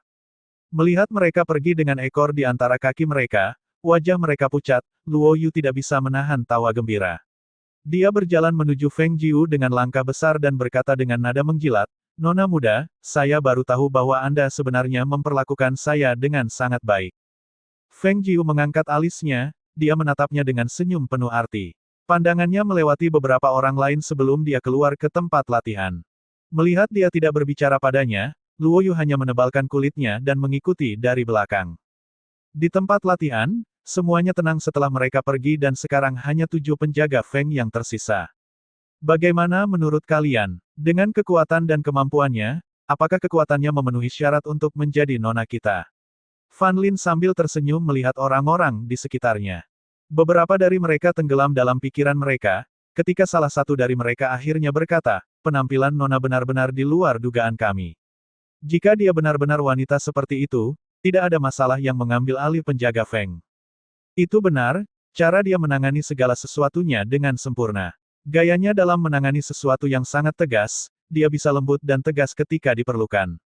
Memiliki keberanian dan ketegasan seperti itu bukanlah hal yang mampu dilakukan oleh orang kebanyakan. Menurutku juga begitu. Tidak banyak kesempatan bagi kita untuk melakukan kontak di dekatnya kali terakhir, namun kali ini, banyak hal yang bisa dilihat. Aku merasa dia seperti harimau yang sedang tidur, benar-benar ganas saat dia menyerang. Tapi, kita sudah lama kembali tapi dia tidak pernah meninggalkan instruksi atau perintah apapun. Seolah-olah kita transparan, mungkinkah dia tidak merasa berkenan dengan kita? Kikang bertanya dengan prihatin. Saat ini, dia berpikir apakah dia sudah mengetahui apa yang terjadi hari itu. Kamu jangan berpikir terlalu banyak, ayo pergi. Beberapa dari mereka saling memandang sebelum berjalan kembali. Dalam hati mereka, mereka punya perlindungan, mungkin bukan apakah dia memenuhi syarat untuk menjadi nona mereka atau tidak, tapi itu adalah pertimbangannya apakah mereka memenuhi syarat untuk menjadi bawahannya. Di kerajaan yang jauh, pria berjubah hitam masuk ke kamar Grey Wolf, dan diam-diam pergi setelah menyampaikan pesan. Duduk di dekat meja dan minum teh, Shadow satu melihatnya sekilas dan bertanya dengan rasa ingin tahu, mungkinkah itu berita yang diminta oleh Tuan? Ya, pada hari ketika dokter hantu pergi, bukankah Tuan tidak dapat menemukannya karena dia terjebak dalam sesuatu? Setelah itu, dia memintaku untuk menyelidiki keberadaannya dan baru belakangan ini ada kabar.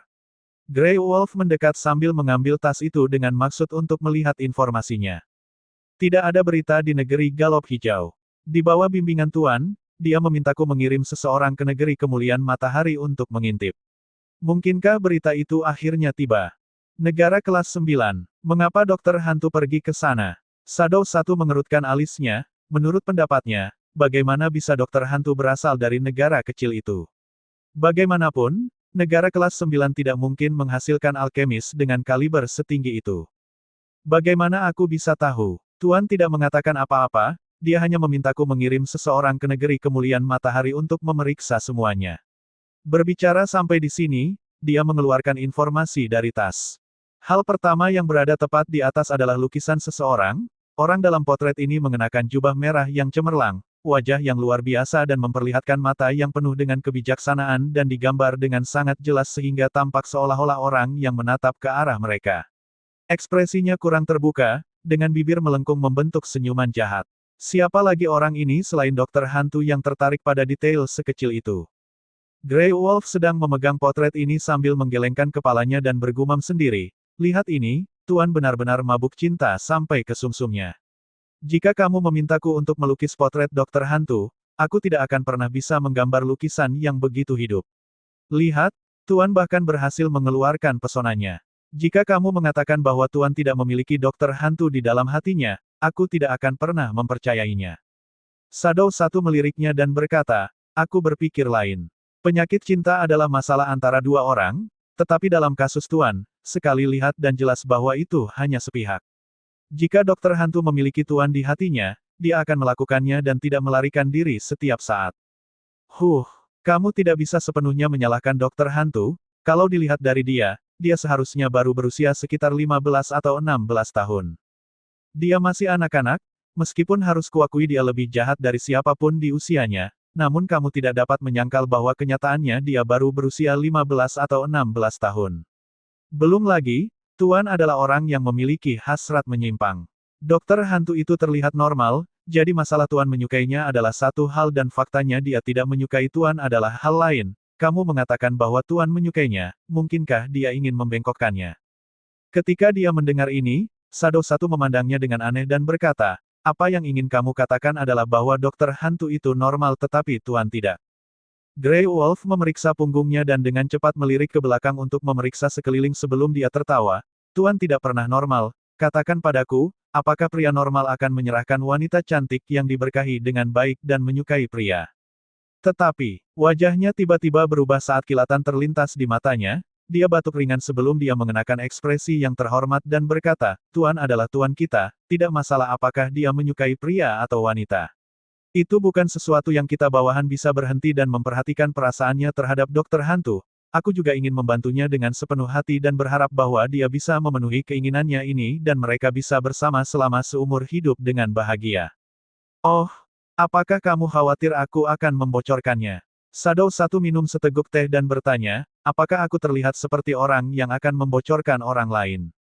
Grey Wolf memberinya pandangan merendahkan dan berkata, kamu tidak akan melakukannya, hanya saja ketika kamu mabuk, hal pertama yang akan kamu lakukan adalah buru-buru ke Tuan dan mengungkapkan semuanya, itu saja. Uhuk. Shadow 1 terbatuk dengan canggung dan menjawab, aku mabuk terakhir kali, apakah Tuan tidak mengira itu serius? Ya, dia tidak berpikir serius dan hanya mengatakan bahwa dia akan mencari anggur yang lebih kuat untuk kamu coba. Saat membahas topik ini, dia menghela nafas dan berkata, jika kamu bukan satu-satunya orang di sekitar yang dapat aku ajak bicara dan ngobrol, aku tidak akan sering terseret ke dalam masalah olehmu. Hei, bagaimana ini bisa dianggap mengobrol? Kamu jelas-jelas berbicara di belakang Tuan dan bergosip tentang dia. Selain aku, siapa lagi yang berani mendengarkannya? Hanya mereka berdua yang berani membicarakan hal seperti itu.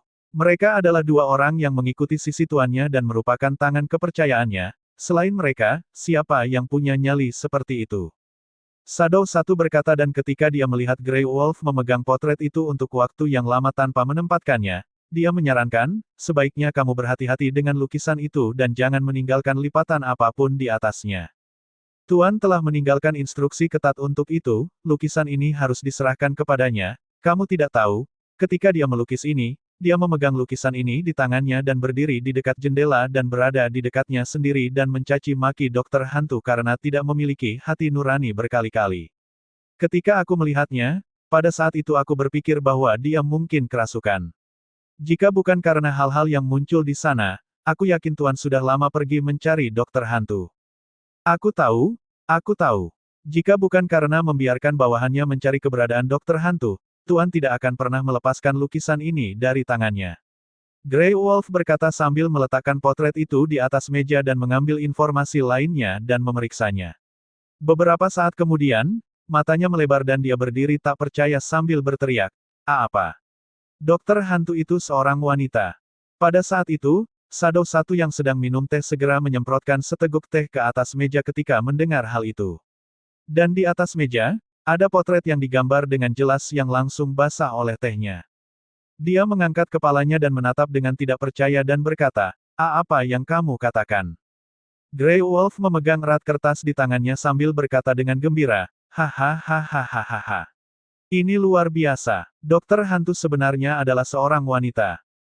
Jadi itu berarti Tuan kita normal, yang berarti kita akan memilikinya, seorang Tuan kecil di masa depan juga. Hahaha. Tawanya langsung berhenti saat dia melihat ke arah Shadow 1 dengan mata terbelalak. Kamu dalam masalah, kamu benar-benar merusak potret dokter hantu. Sekarang basah kuyup. Shadow 1 membeku saat dia perlahan-lahan melihat ke arah potret yang telah basah kuyup oleh teh yang baru saja dia semprotkan. Memikirkan kembali peringatan berulang kali ketika tuannya memberikan potret itu kepadanya, dia menemukan bahwa dahinya sudah ditutupi lapisan keringat dingin. Biarkan aku melihat informasinya. Dia mengambil tumpukan kertas itu dan semakin banyak dia membaca, semakin dia terkejut. Dokter hantu bukan hanya seorang wanita, tapi dia sebenarnya berasal dari negara kecil peringkat 9 itu. Aku benar-benar tidak percaya bahwa tempat seperti itu bisa menghasilkan orang seperti dia. Siapa yang peduli negara apa itu? Di masa depan, selama Tuan memperkenalkan dokter hantu kepada semua orang, tidak ada yang akan mengatakan bahwa dia adalah orang yang orientasinya menyimpang. Oh ya, kalau dipikir-pikir, apakah menurutmu Tuan sudah lama mengetahui fakta bahwa dokter hantu itu sebenarnya perempuan? Sebuah pemikiran mengejutkan tiba-tiba terlintas di benak, mungkin tuannya sudah lama mengetahui bahwa dokter hantu adalah seorang wanita. Ada kemungkinan. Shadow satu menganggukkan kepalanya dan memikirkan betapa gigihnya tuannya terhadap kepentingannya. Dia seharusnya sudah lama mengetahui bahwa dia adalah seorang wanita, bahkan jika tuannya tidak peduli dengan penampilan seperti apa yang orang lain berikan padanya, tapi dia tidak akan bisa menemui siapapun yang mengatakan bahwa dia menyimpang. Berpikir sampai saat ini, dia menyentuh dagunya. Kalau dipikir-pikir, satu-satunya orang yang mengatakan kalau orientasinya menyimpang hanyalah Grey Wolf dan dirinya sendiri, hanya mereka berdua. Saat dia ingin menggali lebih dalam pikirannya, dia melihat Grey Wolf mengemas dokumen serta potretnya dan dengan cepat menuju ke tempat Tuan berada. Aku akan pergi dan melapor kepada Tuan tentang keberadaan dokter hantu, kata serigala abu-abu dengan tersenyum licik sambil melihat potret itu. Pada saat yang sama, mungkin juga aku akan memberitahu Tuan tentang potret ini. Begitu ia selesai berbicara, ia segera berjalan keluar dengan cepat. Serigala licik, Shadow satu mengumpat dengan suara rendah dan dengan cepat berdiri dan mengejarnya. Di dalam kamar, mengenakan jubah hitam dan duduk di meja belajar, dia sibuk menulis dan ketika akhirnya selesai, dia menyisihkan kuasnya. Saat dia mengambil secangkir teh dan meletakkannya di samping meja, dia mendengar suara dari luar. Tuan, masuk. Baru setelah Grey Wolf mendengar suara dari dalam, dia kemudian membuka pintu dan masuk. Dengan langkah cepat, dia masuk dan dengan wajah berseri-seri, dia melaporkan, Tuan, ada berita tentang dokter hantu. Dia menyerahkan dokumen-dokumen itu, termasuk potret yang basah kuyup. Ketika ia melihat tuannya menatap potret tersebut dengan dahi yang berkerut, tanpa sedikit pun penyesalan dalam suaranya, ia berkata, Tuan, Shadow satu tidak hati-hati dan menyemburkan sejumlah teh di atas potret lukisan. Shadow satu yang mengejarnya dari belakang mendengar kata-kata ini dan dia menatap tajam ke arah Grey Wolf sebelum dia berlutut dalam penyesalan, ini semua kesalahan bawahan ini. Tuan, tolong berikan hukumanmu. Sang Tuan menyoroti mereka berdua dan tanpa berkata apa-apa, dia melihat informasinya dan semakin banyak dia membaca, semakin berkerut dahinya. Terutama ketika dia membaca bagian yang menyatakan bahwa dia bertunangan dengan pria bernama Murong Yisuan. Seluruh wajahnya menjadi gelap dan ekspresi tenggelam. Sampai saat dia membaca bahwa mereka telah membatalkan pertunangan mereka, dahinya mengendur. Di wajahnya yang sempurna, bahkan ada senyuman tipis.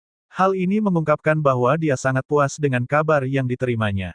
Grey Wolf sedang mengamati ekspresi di sampingnya dan dengan hati-hati dia berkata, Tuan, karena negeri kemuliaan matahari sangat jauh dari tempat kita berada, kita belum menerima berita terbaru. Tetapi mengetahui keberadaan dokter hantu, apakah Tuan ingin pergi dan melihat? Grey Wolf tersenyum malu-malu dan berkata, itu. Bawahanmu telah membaca seluruh informasi dan menyadari bahwa dokter hantu sebenarnya adalah seorang wanita. Itulah sebabnya bawahan ini berpikir bahwa dokter hantu adalah wanita yang luar biasa dan jika Tuan tidak ada di sekitarnya, aku takut dia akan direnggut oleh pria lain. Tuan Neraka bersandar di kursi dengan kedua tangan disilangkan. Bibirnya yang melengkung membentuk senyuman berbahaya dan dengan suara rendah yang magnetis, dia berkata, oh. Jadi sosok Tuan ini akan kalah dari pria lain. Atau apakah kamu menyiratkan bahwa dia akan mudah terpikat oleh orang lain? Mendengar kata-kata ini, Shadow satu yang gemetar di tanah menggigil sesaat dan dengan cepat menggelengkan kepalanya. Apakah ini berarti Tuan memperlakukan semua pria yang dekat dengan dokter hantu sebagai pria yang bermaksud merayunya? Namun, tampaknya orang yang mencoba merayu dokter hantu hanyalah Tuan sendiri.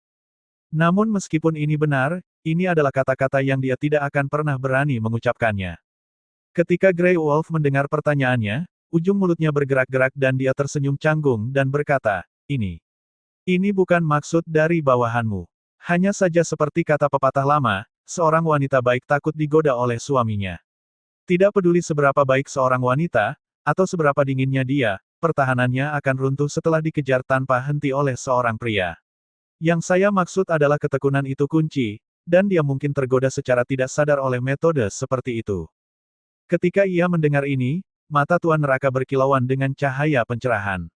Ia menatap Grey Wolf dan berkata, maksudmu adalah bahwa aku hanya perlu belajar untuk menggoda, dan aku tidak perlu khawatir bahwa aku tidak akan bisa membawanya pergi. Membawa pergi. Pada saat ini, Shadow 1 tidak lagi memiliki keberanian untuk melihat ke atas. Dia benar-benar ingin mengatakan bahwa Tuan telah terkena racun cinta dokter hantu dan itu terlalu dalam di lubuk hatinya sehingga kata-kata seperti menggoda dan membawa pergi benar-benar dapat diucapkan dari mulut tuannya yang paling dihormati dan mulia. Apalagi mendengarkan nadanya, sepertinya dia punya niat untuk melaksanakannya. Pada saat ini, dia tidak bisa menahan diri untuk tidak mengangkat kepalanya dan menatap Grey Wolf. Dia hanya merasa bahwa dia membuat kekacauan dan menimbulkan lebih banyak kekacauan dengan semua saran konyol ini. Dia benar-benar tidak dapat membayangkan bagaimana tuannya yang paling dihormati yang biasanya mendominasi dan terkadang sombong akan terus-menerus mengejar seorang wanita, dan bahkan punya rencana untuk menculiknya. Dengan reaksi yang sepenuhnya berbeda dari Shadow 1, Grey Wolf sangat bersemangat. Setelah mendengar kata-kata tuannya, sepasang matanya bersinar saat ia berkata dengan cara licik, "Tidak buruk, tidak buruk. Tuan, seorang wanita perlu digoda tapi tidak perlu terikat. Untuk memikat seorang wanita, seseorang memerlukan beberapa keterampilan. Ada cara untuk melewati, beberapa wanita keras kepala dan menolak untuk menyerah sementara yang lain hanya menguji seberapa banyak perhatian yang akan diberikan seorang pria padanya. Lagi pula, dengan kualifikasi Tuan, hanya pada dokter hantu saja pesonamu tidak berfungsi. Jika itu adalah wanita lain, apakah Tuan perlu kalimat menggunakan menculik? Hanya dengan satu pandangan, itu sudah akan ada banyak wanita yang melemparkan dirinya ke arahmu." Tuan Neraka mengedipkan mata kecilnya, dan dalam hatinya ia menyesali, bahkan Grey Wolf bisa melihat bahwa wanita itu sama sekali tidak menganggapnya menarik dan pesonanya tidak berguna baginya. Setelah memikirkannya, ia melambaikan tangan dan berkata, "Kalian berdua bisa pergi dulu." Grey Wolf yang penasaran pada saat itu ingin bertanya kapan mereka pergi dan menemui dokter hantu tetapi ia ditarik keluar oleh Shadow 1. "Bawahanmu akan pergi." Shadow 1 berkata dengan hormat dan segera menarik Grey Wolf bersamanya. Melihat dua sosok yang pergi, kilatan cahaya melintas di mata Tuan Neraka saat ia melihat potret di tangannya. Orang dalam lukisan itu memiliki sepasang mata yang hidup dan senyumnya membawa sedikit keusilan. Semakin lama ia memandanginya, ia merasa seolah-olah ada bulu dalam hatinya yang menggelitiknya. Ujung jarinya dengan lembut menyentuh wajah kecil orang dalam lukisan dan dengan suara pelan, ia berbisik dengan senyum, "Anak kecil, kamu tidak bisa lari." Aciuh. Feng Jiu yang saat ini sedang mengisi botol dengan bubuk obat tiba-tiba bersin. Dia mengusap hidungnya dan tenggelam pada dirinya sendiri, "Siapa yang memikirkanku?" Saat kata-kata itu keluar, dia tersenyum dan menggelengkan kepalanya. Dia merasa tidak percaya bahwa dia memiliki pemikiran seperti itu. Lagi pula, semua orang yang memikirkannya sudah ada di sisinya. Jiu kecil. Guan Xilin berjalan masuk dengan langkah besar, wajahnya tampak gembira saat dia berkata, "Tempatku telah direnovasi, ada cukup banyak hal yang aku minta agar orang-orang lakukan. Tanggal baik untuk pindah juga telah dipilih, itu akan terjadi 3 hari kemudian." Mendengar hal ini, Feng Jiu juga berbagi kegembiraannya sambil tersenyum dan berkata, "Benarkah? Bagus sekali. Selama aku kembali, aku belum sempat melihatnya. Ayo, temani aku untuk melihat-lihat, melihat tempat barumu." Dia menyerahkan botol di tangannya kepada Leng Xuang yang berdiri di belakangnya. "Ini obat untuk luka ayahku. Bawakan dan biarkan Leng Hua membantu mengolesi lukanya. Beritahu juga kakekku bahwa aku akan pergi ke tempat kakakku untuk melihat-lihat." Beberapa hari telah berlalu dan ayahnya pulih dengan baik. Semangatnya juga baik sehingga dia menyerahkan perawatan luka pada Leng Hua. "Baik." Leng Xuang mengakuinya dan membawa botol obat itu menuju kamar Feng Xiao. "Ayo pergi." Guan Xilin berkata dengan semangat dan membawa ke rumah Guan yang dia bangun dengan tangannya sendiri. Kedua rumah itu sangat dekat dengan satu sama lain. Saat mereka keluar dari gerbang, mereka sudah bisa melihat rumah besar itu. Ketika mereka sampai di depan gerbang, Feng Jiu menghentikan langkahnya saat dia mengangkat kepalanya dan melihat ke atas. Guan Xilin yang berada di sampingnya melihat tatapannya tertuju pada plakat yang ditutupi kain merah itu. Dia tersenyum dan berkata, "Aku sudah meminta kakek untuk memberi nasihat tentang kata-kata itu, tunggu sampai aku resmi pindah baru aku akan mengungkapnya. Ayo, masuk dan melihat-lihat." Dia menjawab sambil tersenyum dan berjalan ke dalam bersamanya. "Tuan, Nona, ada beberapa pelayan yang membersihkan dan seorang pelayan di dalam dan ketika mereka melihat mereka, mereka segera meletakkan semua barang saat mereka datang untuk memberi penghormatan. Jangan khawatir, lanjutkan apa yang kamu lakukan. Guan Xilin melambaikan tangannya sebagai tanda penolakan dan berjalan masuk bersama Feng Jiu sambil memperkenalkan berbagai tempat dan menjelaskan sumber inspirasi. Begini, ini bangunan timur, disinilah aku akan menetap, rumah ini paling luas, ada cukup ruang untukku berlatih. Aku bahkan sudah meminta orang memasang tiang kayu untuk latihan. Oh iya, izinkan aku membawamu ke tempat milikmu. Mengapa kamu menyediakan tempat untukku? Dia menatapnya, tertegun. Tentu saja, kamu adalah saudara perempuanku, bagaimana mungkin aku tidak membuatkan rumah untukmu? Kamu harus tahu bahwa kediaman Feng adalah rumahmu, dan ini juga rumahmu. Selalu ada tempat untukmu di rumah ini. Dia menyeringai gembira dan melanjutkan, aku tahu kamu menyukai lingkungan yang tenang. Itu sebabnya aku secara khusus membuat bangunan selatan ini untukmu. Mendengar kata-katanya, Feng Jiu merasakan hatinya hangat dan dia tersenyum riang. Terima kasih, kakak. Kita adalah keluarga, tidak usah sopan. Dia tertawa keras dan membawanya ke rumah selatan. Itu sangat besar. Melihat bahwa dia telah membangun di seluruh halaman selatan, mau tak mau dia merasa terkejut. Biasanya, selain halaman utama, 3 halaman lainnya biasanya memiliki halaman yang lebih kecil di dalamnya. Namun, dia telah meninggalkan seluruh halaman untuknya dan bahkan merobohkan halaman yang lebih kecil dan membangunnya kembali menjadi satu rumah besar untuknya. Ukurannya hanya sedikit lebih kecil dari yang sekarang ada di kediaman Feng. Kamu bisa tinggal di sini dengan nyaman, lihat di sana, aku bahkan sudah meminta orang untuk membuatkan ayunan untukmu. Aku juga menanam 2 baris pohon persik, satu di setiap sisinya. Nanti, tidak hanya ada buah persik untuk dimakan, kamu juga bisa menikmati indahnya bunga persik. Lumayan kan?